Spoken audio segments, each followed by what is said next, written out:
జాతీయవాదాన్ని సనాతన ధర్మాన్ని దేశానికి రెండు కండ్లుగా భావిస్తే మాతో కలిసి మీరు నినదించండి. మాకు తోడుగా నిలవండి. కింద కనిపిస్తున్న అకౌంట్ డీటెయిల్స్ కి ఫోన్ పేకి గూగుల్ పేకి ఆర్థికంగా చేయూతనందిస్తూ మాకు అండగా నిలవండి. ఆర్థికంగా మీ చేయూత మాకెంతో అవసరం. నమస్తే, వెల్కమ్ టు అవర్ వాయిస్. నేను జర్నలిస్ట్ నవత.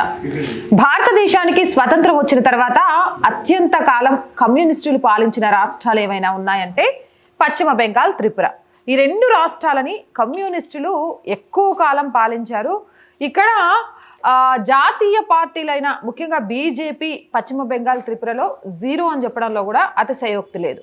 అయితే రానున్న రోజుల్లో కొంత పరిస్థితులు మారాయి. మోడీ ప్రధానిగా అయిన తర్వాత పశ్చిమ బెంగాల్, త్రిపురలో కూడా రాజకీయ సమీకరణాలు మారుతూ వచ్చాయి. ఇప్పుడు పశ్చిమ బెంగాల్లో ప్రధాన ప్రతిపక్షంగా బీజేపీ తయారవుతే అటు త్రిపురకు వచ్చేసరికి ఏకంగా ఈసారి ఎన్నికలలో గెలిచి చరిత్ర రికార్డు సృష్టించిందనే చెప్పొచ్చు.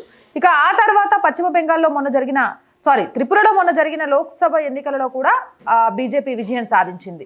ఈ నేపథ్యంలో మరొక ట్రాక్ రికార్డ్ని సృష్టించిందట త్రిపురకు సంబంధించి భారతీయ జనతా పార్టీ. అది ఏంటి అనంటే పంచాయతీ ఎన్నికల్లో ఎటువంటి పోటీ లేకుండా ఏకగ్రీవంగా 70 స్థానాల్లో గెలుపొందిందట.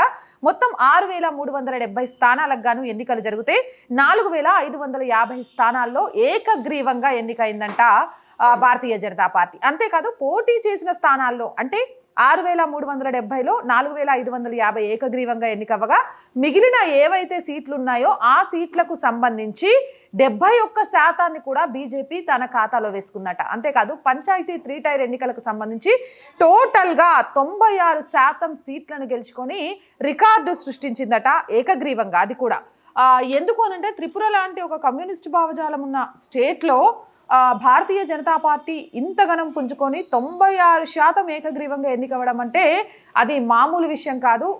దీని గురించి ఇప్పుడు దేశవ్యాప్తంగా చర్చ నడుస్తోంది. ఒకప్పుడు కమ్యూనిస్టులకు అడ్డాగా ఉన్న త్రిపుర ఈరోజు భారతీయ జనతా పార్టీకి అడ్డాగా మారిపోయింది అని చెప్పడంలో ఎలాంటి అతిశయోక్తి లేదు అంటున్నారు. మరి మీరేమంటారు? కామెంట్ సెక్షన్లో పెట్టేయండి. మోర్ వీడియోస్ కోసం మన ఛానల్ వెంటనే సబ్స్క్రైబ్ చేయండి. ఈ వీడియో నచ్చిందా?